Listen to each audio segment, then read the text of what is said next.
My name's Cicely Alsbury and I'm the Partnership Director for our Medical Health and Social Care Academy at St Mary's College. Our Medical Health and Social Care Academy is available at St Mary's College for any student in Hull who's really interested in pursuing any type of career in health or social care. The Medical Health and Social Care Academy has worked directly with the History Troupe then in order to be able to create an enrichment program for our students to help them gain some understanding into dementia, specifically in the sense that all of our students, if they go into health or social care, are going to be able to work with people with dementia or work with families that also have family members that have dementia.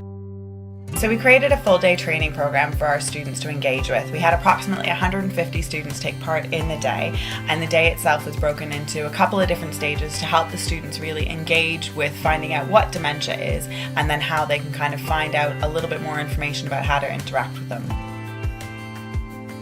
The students were offered an opportunity to be able to watch a play called The Vote, which allowed them to be able to really take into consideration how the family dynamics can change when they have somebody in their family that has dementia. That then moved into a little bit more of a contextual setting for them so that they could understand a little bit more of the signs and the symptoms of dementia, and from there we split into smaller groups in order to be able to work specifically on a project called the Memory Bank.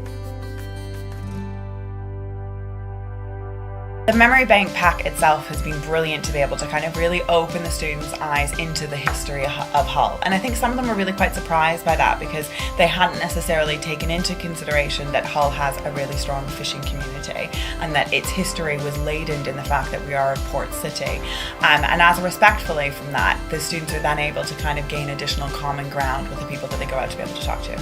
The brilliant thing about this is that we all know that as an adult, the likelihood is that somebody in our family or somebody that we know very close to us is going to experience dementia. And I know I myself have gone through that with my family. So to be given resources like the Memory Bank would be brilliant at that age, so that would allow me the ability to kind of have that really intimate conversation with a member of my family and to use it to be able to help spark memories that maybe I've never heard about before in order to be really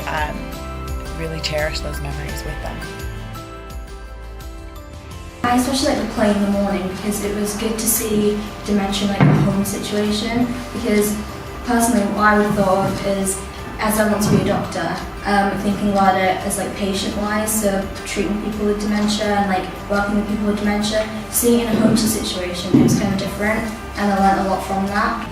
It is obviously very useful because the figures you told us, obviously it is a very common condition. 1 in 6 people after the age of 80. So in any stage of their life, they're going to have to face or have to interact with people with dementia. If you can somehow unlock even a small part that can give you an insight and can open that person up, it can help you as a carer to